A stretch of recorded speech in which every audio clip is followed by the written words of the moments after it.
And we're going to go ahead and get started with our afternoon panels. This morning we heard a lot about smart cities and what the cities are looking for, some of what the technology will enable. And what we wanted to talk about with this panel is what needs to happen to the grids, to the utility grid and the telecom grid, to allow those grids to support the smart cities infrastructure that we're trying to build. And so we have all of these new devices, we're electrifying everything, we're digitizing everything.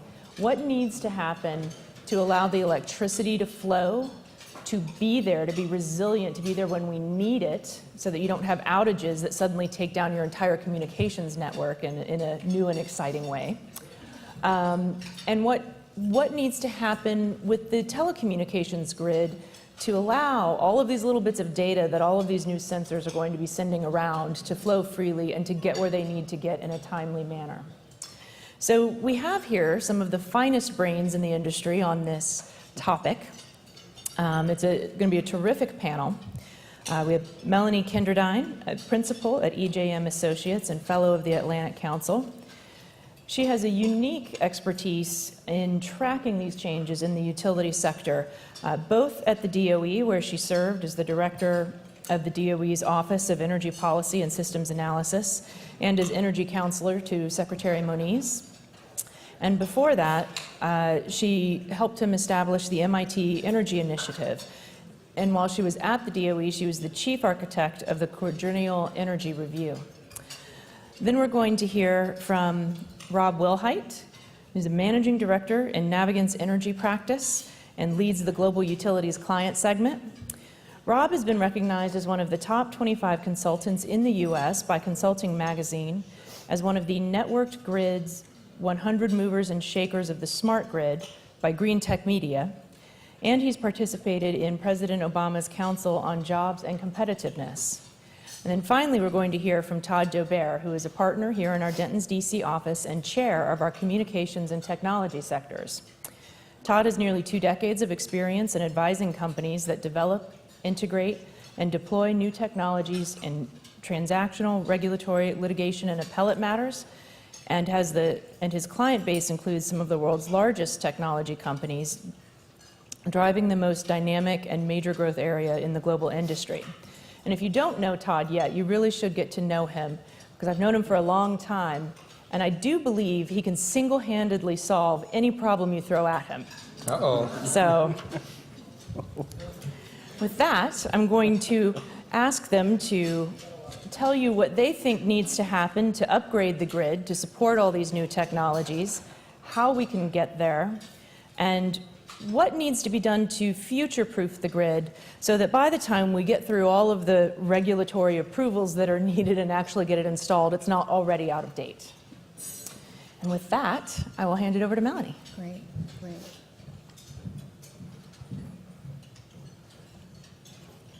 Thank you, Emma. Thank you, Clint. Thank Denton's for this fabulous opportunity and all of the people who have come here today. Anyone who knows me knows that I cannot give a speech without slides, so I apologize. I thought I would start with DOE's Grid Modernization Initiative, something that we worked on extensively when we were at the Department of Energy. I'm gonna read these very rapidly so that Emma doesn't shoot me. The goals of the Grid Modernization Initiative at DOE, which is ongoing today, reliability, security, affordability, flexibility, sustainability, and resilience. And it is a collaboration there. I looked while I was getting ready to come up here, 13 DOE labs. I would say that the participating programs at DOE in the Grid Modernization Initiative say everything about what they think and what the department thinks needs to be done. It is advancing distribution and management systems, advanced modeling grid research, buildings to grid integration, building sensors and controls, cybersecurity, EV chargers and equipment, energy storage, distributed generation, smart grid R&D, transformer resilience, and wind and solar integration. So those are the things that they are looking at to modernize the grid. This is Grid Modernization Pathway to a Future Grid. Okay, I think this is more visionary than static.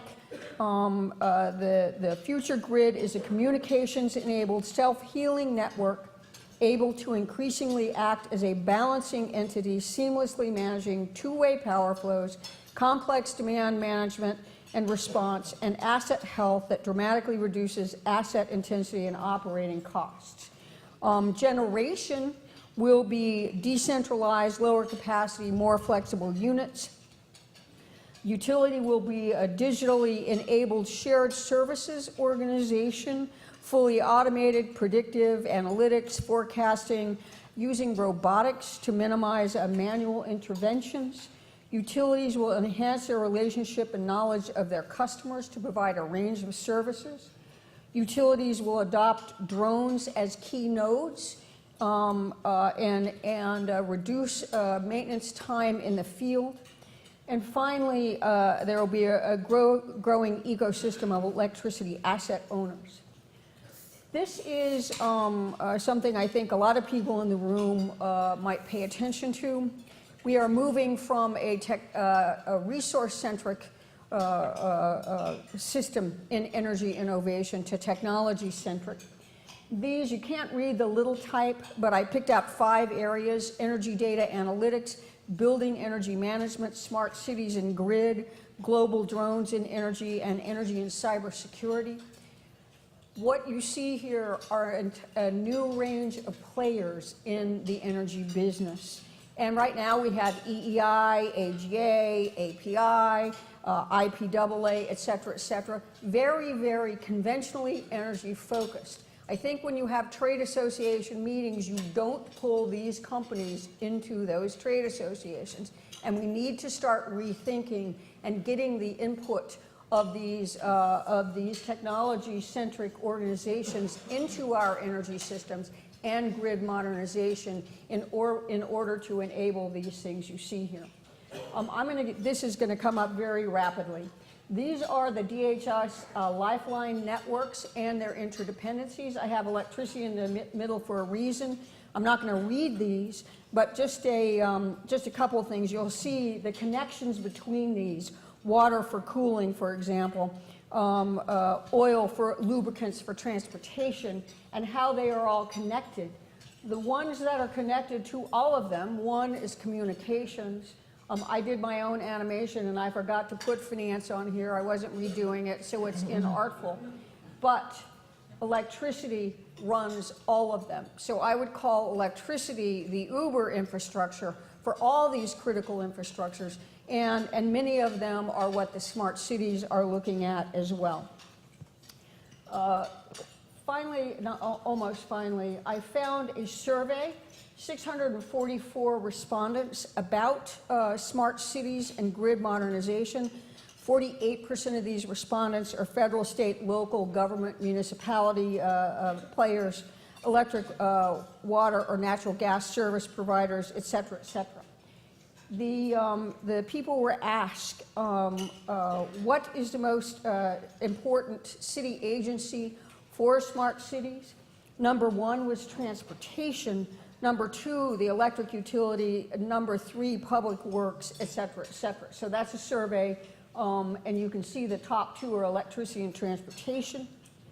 Then people were asked, does your utility have a grid modernization strategy? 40% said yes, they have one and they're putting it in place. 36% said they are developing one. So you've got 76% or so who have a grid modernization effort underway. Then finally, this, what are the primary uses of your grid modernization strategy? Number 1, not surprisingly, was cyber and physical security, given what Jim Jones just said. Distribution, automation, advanced meters, data analytics, distributed resources, et cetera, et cetera. And then finally, I'm going to read to you, these are recommendations. Emma mentioned that I did the quadrennial energy review. I think they are very important to what we are discussing today at smart cities and grid modernization. One is to protect the electricity system as a national security asset. There are a lot of lawyers here from Denton's who know that that's problematic with current law because federal responsibility stops at state borders. Amend the Federal Power Act authorities to allow us to manage the grid as a national security asset. Increase financing options for grid modernization. Increase technology demonstrations and utility investor confidence. And finally, expand DOE's loan program, make it more flexible to allow it to invest and fund projects, support projects that are relevant to grid modernization. Right now, that is difficult. And so just a few thoughts, and thank you very much.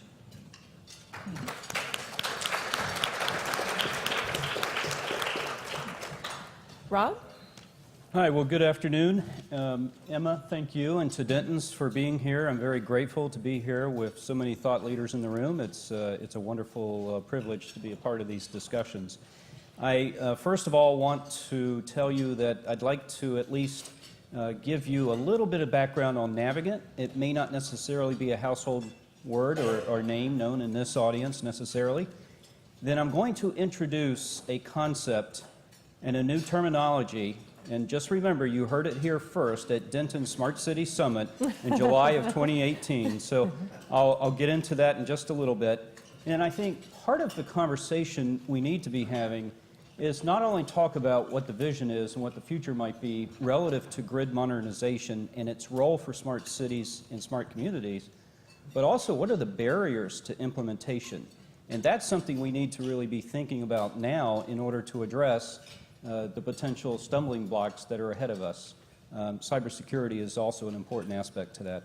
So first of all, Denton's is certainly the largest legal energy practice in the world.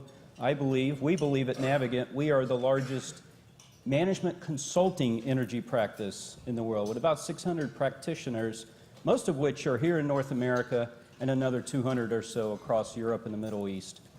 We have a combination of business strategists, we have data scientists, they love to call themselves scientists, we have engineers, technicians, we also have a syndicated research business, and I do have a few statistics I'll cite from some of the research we've conducted relative to technologies associated with grid modernization especially.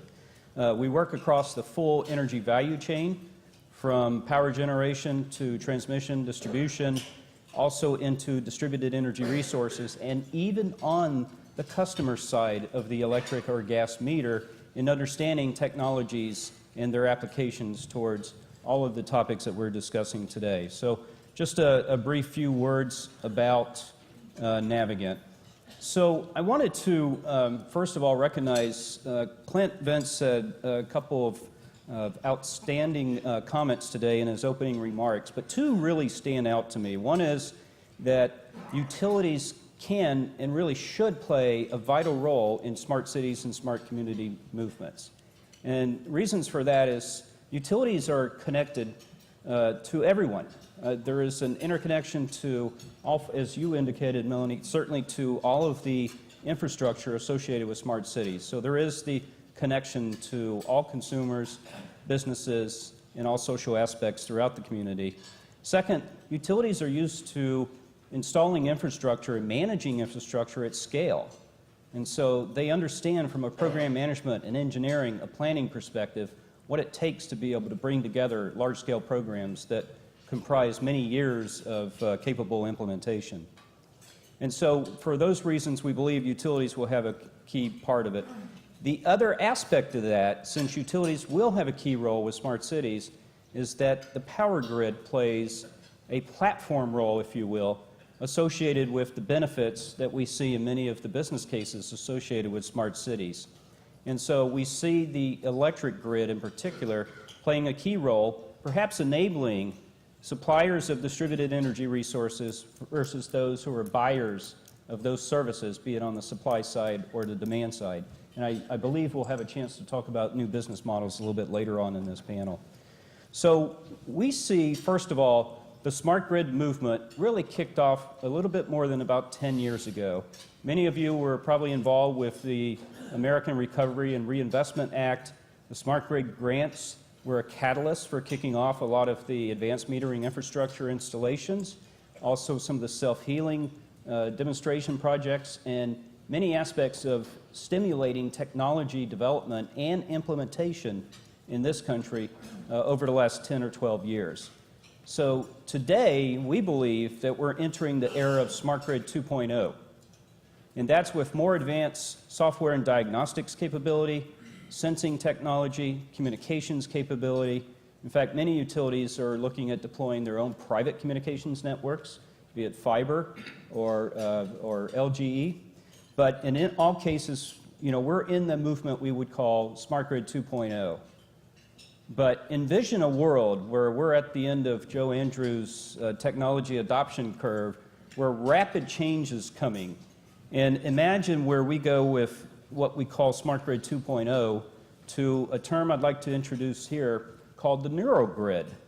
And think of the Neurogrid as a ubiquitous connectivity, sensing, cloud-based artificial intelligence with edge computing and a high degree of distributed automation. And there are 5 key components to that Neurogrid, which I'd like to go through, which, by the way, eerily sound quite similar to what Secretary Moniz talked about a few minutes ago. But I will at least point out that we have publications that I'd like to share with you on some of this too. But I will point out that, first of all, the glue that stitches together the neural grid is all through connectivity, particularly in the next 5 years as we see deployments of 5G technology start to deploy. I appreciate General Jones and the Major talking about 5G as being major game changers for this industry. That is particularly true for the Neurogrid, as we will call it from this point forward. This creates the ability for increased sensors at end nodes throughout the system, even beyond the customer side of the meter, on customer appliances, distributed energy resources, electric vehicle chargers, self-storage batteries, and so forth. So connectivity is a key component. On top of that, you would layer in sensing and measurement technologies. And to some extent, we're using these today. We're measuring temperatures of substation transformers. We're measuring voltage in smart meters and current flow.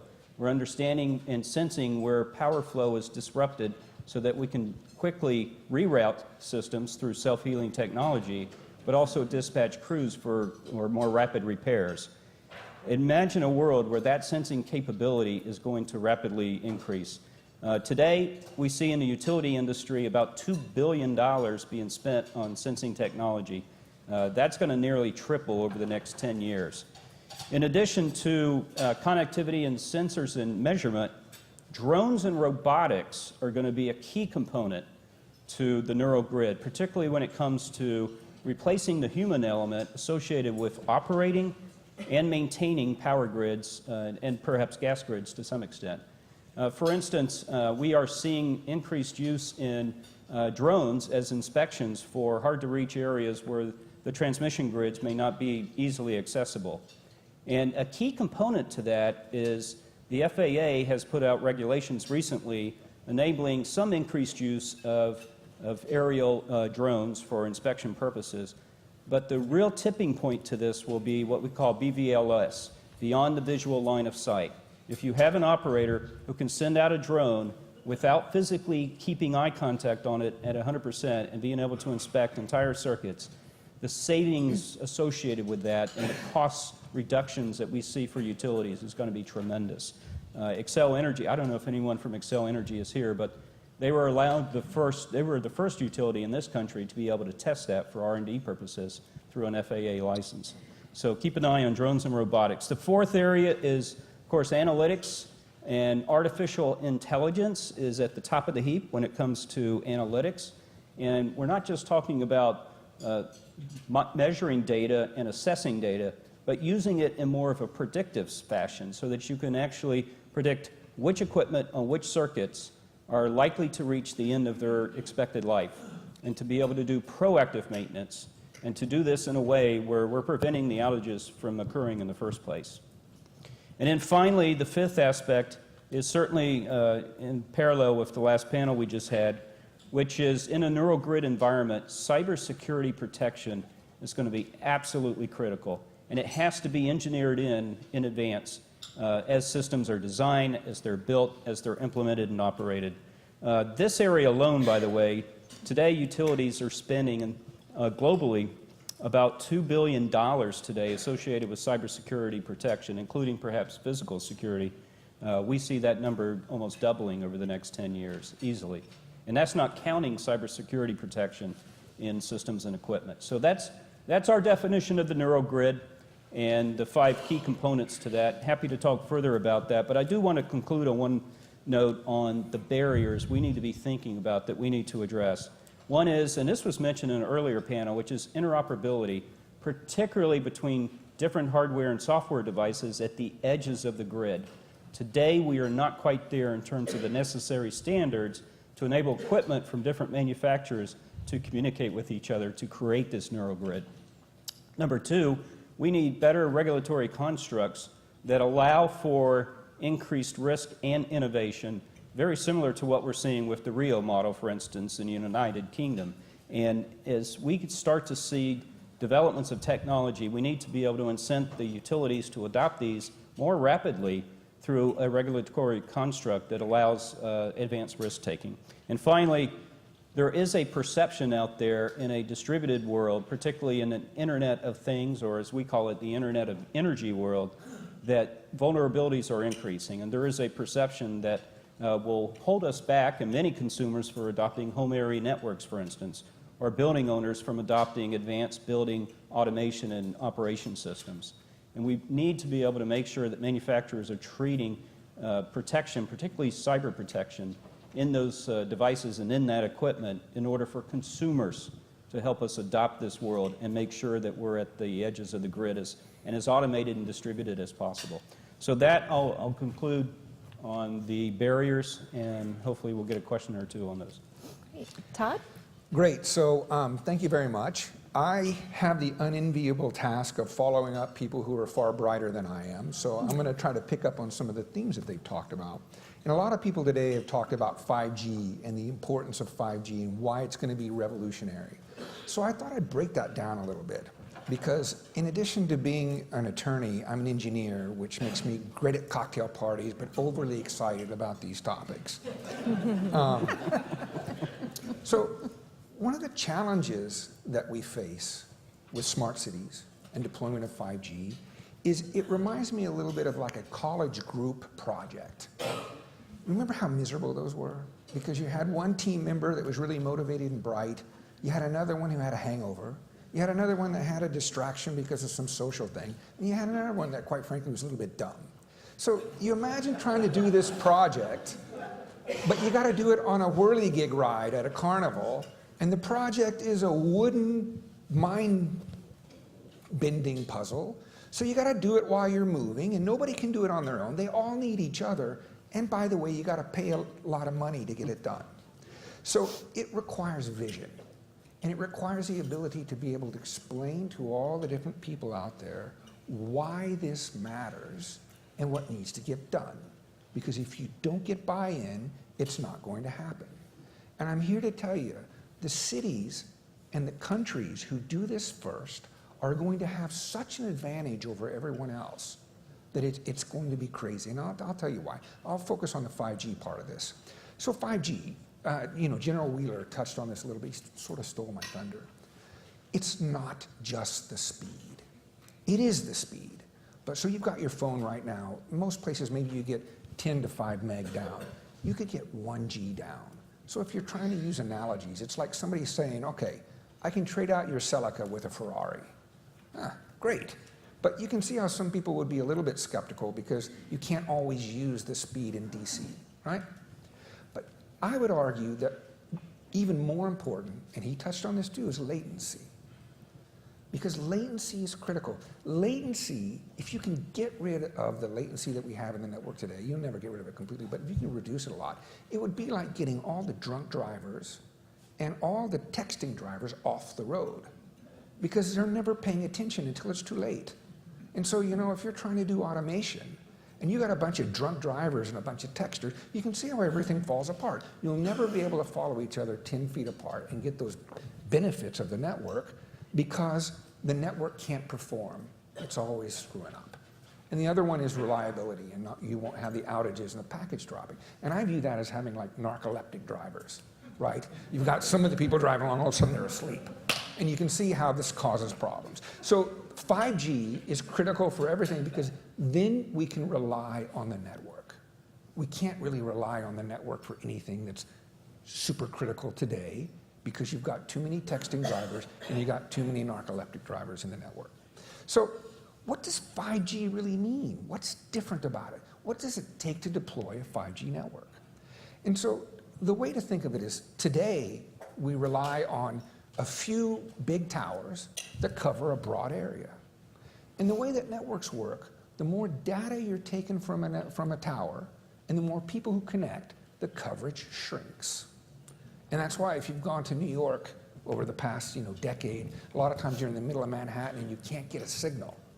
And it's not because the towers have changed, it's because people are using it more and more and more and more. So 5G, it's a number of things, but one of the things is you're using a higher spectrum and you're using smaller antennas that are distributed much closer to each other, that have much more capacity, and we will be able to handle much higher data rates and many more connections. But the network itself doesn't change. It's not magic. So in order to have a wireless network, you have to have an antenna that picks up the signals. Then you have to have fiber that carries that back to a switch. That won't change. So you can imagine the challenges of trying to deploy a 5G network where now you have to have antennas every 250 meters everywhere. You still have to have fiber connections. You still have to have space to put your antennas, and you have to overcome these challenges. Now, it will be cheaper.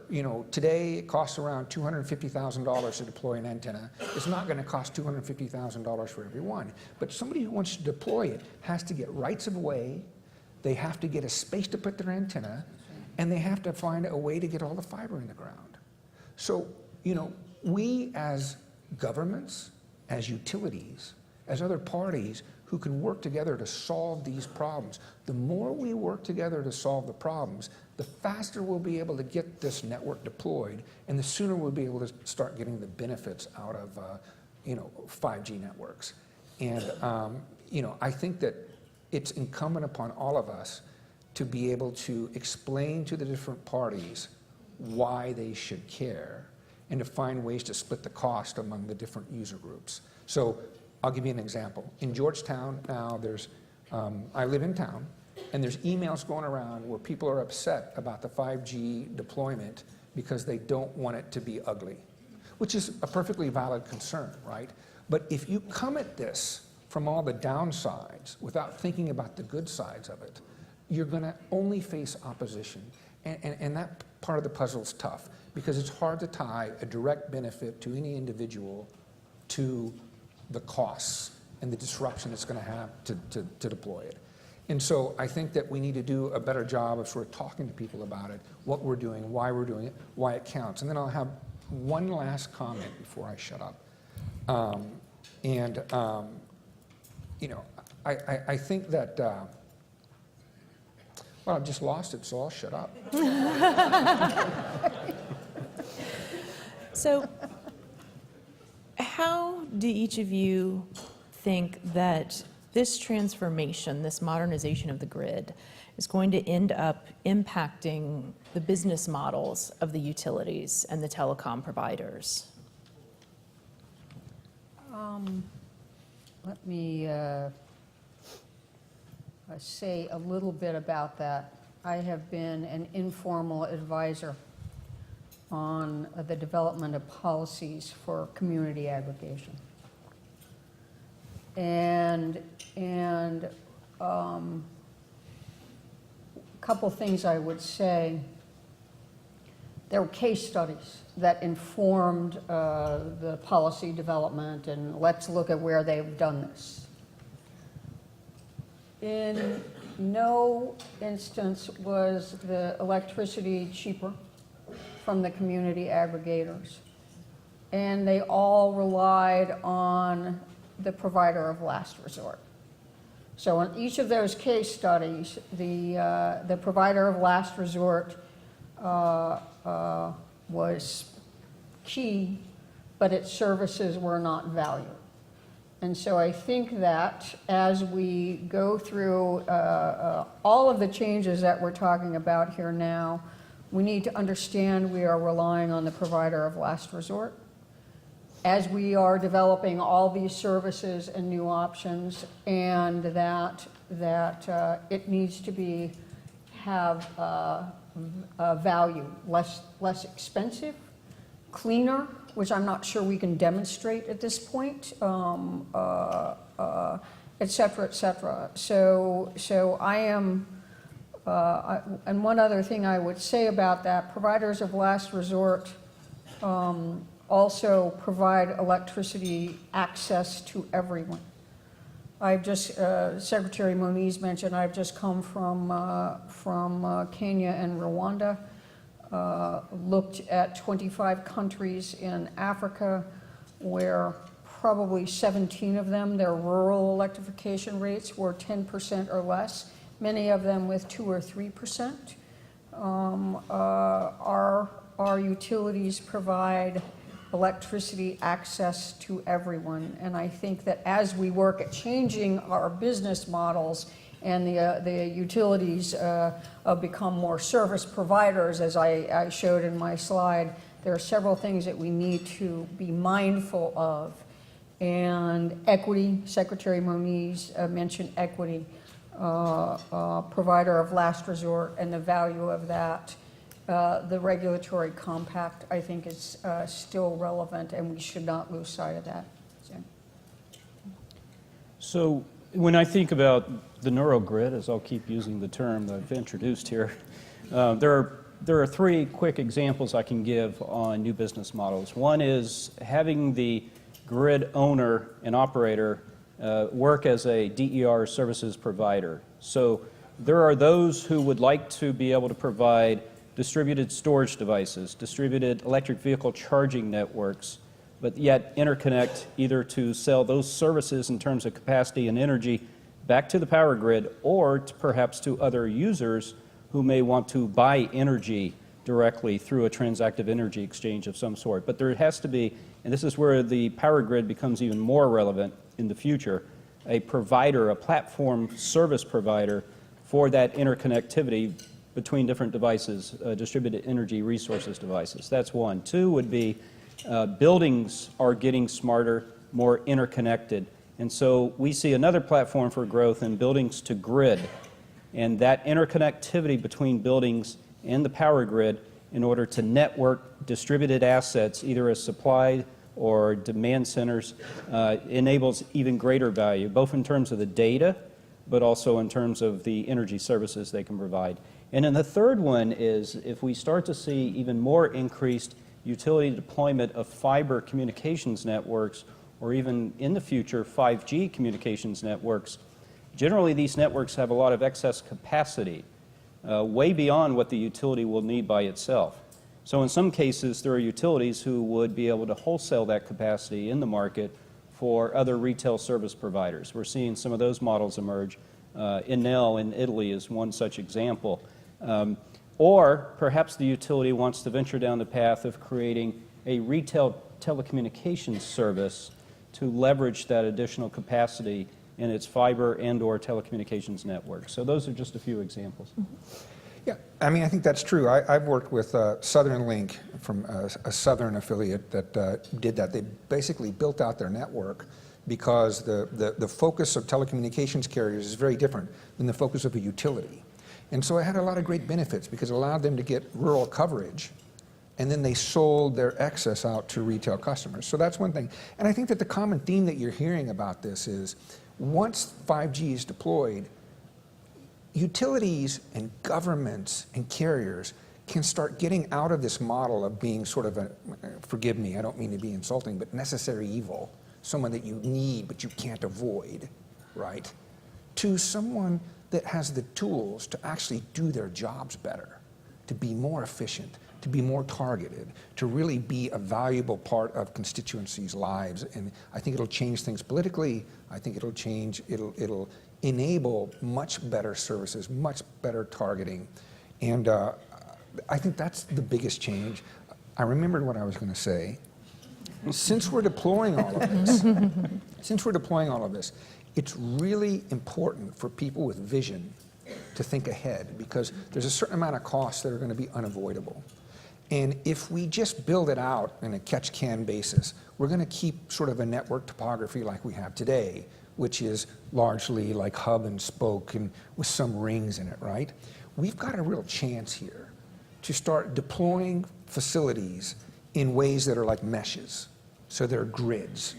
And if we can do this, it will help us have actually true physical redundancy and sort of self-healing networks, like a neural network that's self-healing, so that when we have natural disasters, if we have terrorist attacks, if we have car accidents that take out certain facilities, or even global warming where the ocean is coming up on the coast, 20% of our internet infrastructure is going to be overwhelmed by the ocean coming up.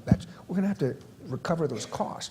If we build a grid now and we think with vision for the future, it's so much easier to plug and play and move the equipment around that grid than it is if you've got a grid that's built to existing infrastructure. So, Great. Well, we've got about 5 minutes left, so we can take a couple questions from the audience. I see one in the back and one over here as well. Have we got microphones? Anyone? There's one. Oh, there was one over there, sorry.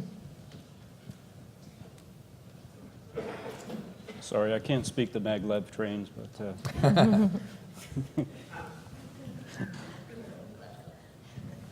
Good afternoon, thank you again. Not asking about the maglev, don't worry.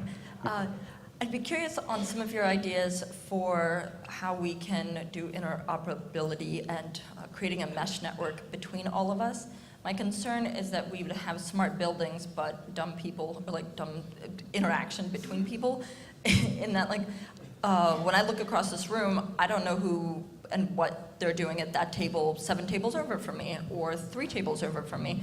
And so for all of us to just recreate being in buildings where we don't know what the person is doing on the 3rd floor or the 8th floor, that I think our connection between all the work that we're doing to push forward that like almost like intellectual momentum or intellectual capital. When you ask for innovative ideas, how do we take an inventory of even all the ideas in this room, let alone a city or a nation?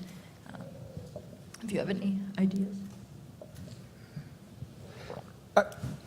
I think you need to have people step up and be a leader that allows people to come to them. So I think if you take cities, if you take city governments, state governments, if you take utilities, right? Each one of these players has such a key role in solving these problems, right? Utilities frequently have great expertise in deploying, facilities, rights of way, everything like this. The cities have great control over, preventing it from taking a year to get a permit to install something, not denying access to rights of way, not slowing things down, not trying to make a profit off of it. I mean, too many times, if you're taking somebody, it's already hard to deploy facilities, and you view it as a profit-generating thing through facilities franchise fees, you sort of miss the point. And so I think it's going to take visionaries, whether they be utilities, whether they be politicians, to step up and say, we want to do this, we want you to come to us, and to be open and willing to sort of set aside preconceptions and start solving that puzzle. So in addition, I would add a plug for SEPA. I see Julia here. The Smart Grid Interoperability Panel has been working on interoperability standards for several years now. We also had reference to NIST in a previous panel. This is great. I mean, standards bodies are helping move this forward. In addition, to supplement that, we think that the other aspect is understanding the business case and the value to manufacturers to either change their existing designs, to align more closely with a common international standard. And that business case is being borne out through demonstration projects, through the economics, and sharing visibly the benefits of all the pilots and demonstration projects we're doing of this technology. Great question. We had one more question over here. Yes, thank you. Hi, I'm Barbara Tyron with the Electric Power Research Institute, and thank you for laying out this vision of a very robust vision, I might say, for electric utilities as well as the grid going forward. At EPRI, we anticipate that there will be more technology change in the electricity sector over the next 8 years than over the past quarter century. So with this technology transformation underway, can you all talk about how you see the federal and state jurisdictional issues resolving themselves in this process on the kind of pace that you're describing? Trying to stay awake. I actually, and it's a little related to the last question as well, and I feel like I'm the conservative one up here on this panel, which is why I started with the Grid Modernization Initiative at DOE. I'm not sure. I know there's enormous value creation in what we're talking about here. I worry about jobs. I worry about security. I worry about equity. Okay, I worry about affordability, reliability, all the things that were in that circle on grid modernization. From a policy perspective, those are the things I think, as I've run the policy office at DOE twice now, in 2 different administrations, that I think about. And these things need to have enormous value for there to be any kind of policy intervention. I'm not necessarily interested in supporting a vendor's, product. And from my perspective, what I have seen is a lot of vendor-driven policy, which I think is a little concerning in some instances. I'd like to see some of these, the equity, security issues addressed in positive ways as we move forward. The thing that strikes me too, listening to all of this, and I was going to raise it, I wrote it down and then somebody said it, the zoning issues. The zoning issues are incredible, and we're having a young person versus old person fight in my office. And I'm the old person, they're the young people, and writing about how blockchain is going to enable people you can have somebody come in and charge their car at their charging station in the neighborhood. And I said, I don't want 10 people a day in my neighborhood driving in and charging their cars. Okay, it's my house, and I think some of the issues you described on 5G, they're NIMBY issues for 5G, enormous NIMBY issues. And so Barbara, I think we need to be a little thoughtful in what the public purpose is in some of these issues. And then finally, back to your question on, that's why I raised the federal state jurisdiction here.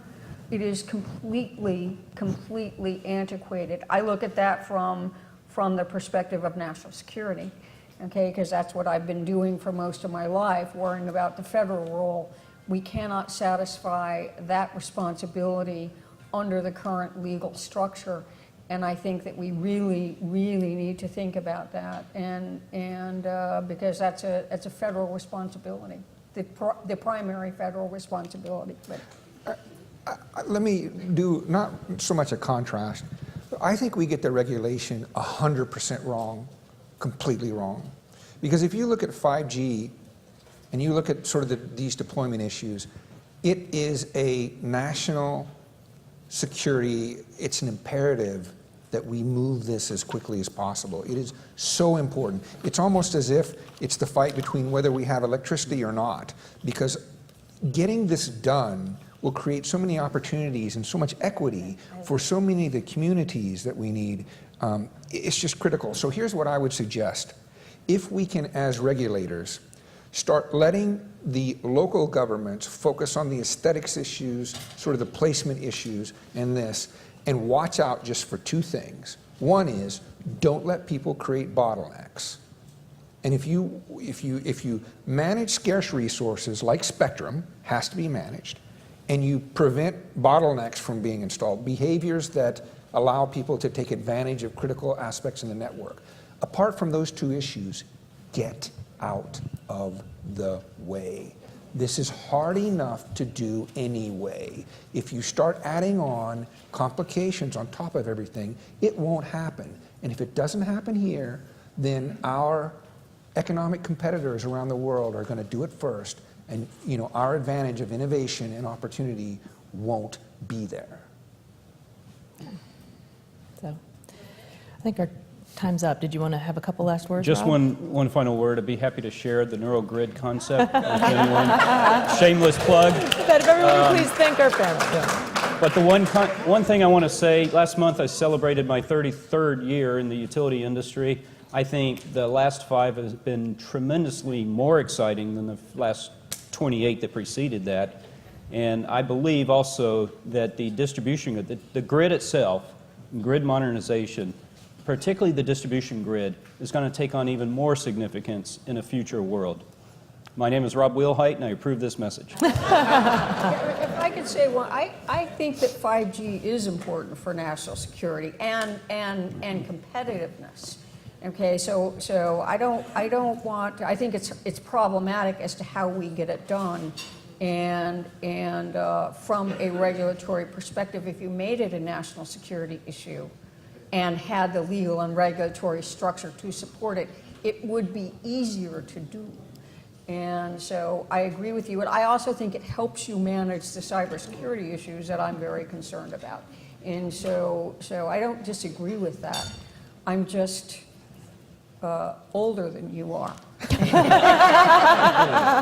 it's hard. It's from a regulatory perspective and a. I'm scared, by the way. I've got no response for a comment like that. No, I tend to agree with you. I just think that all of the issues that I raised, the equity, the access, all of those issues need to be managed, and the national security issues need to be managed, and then that becomes extremely difficult, and you get a lot of weird things coming out of that. So. Great. Everyone would please give our panel some thanks. It's been a terrific panel. Thank you.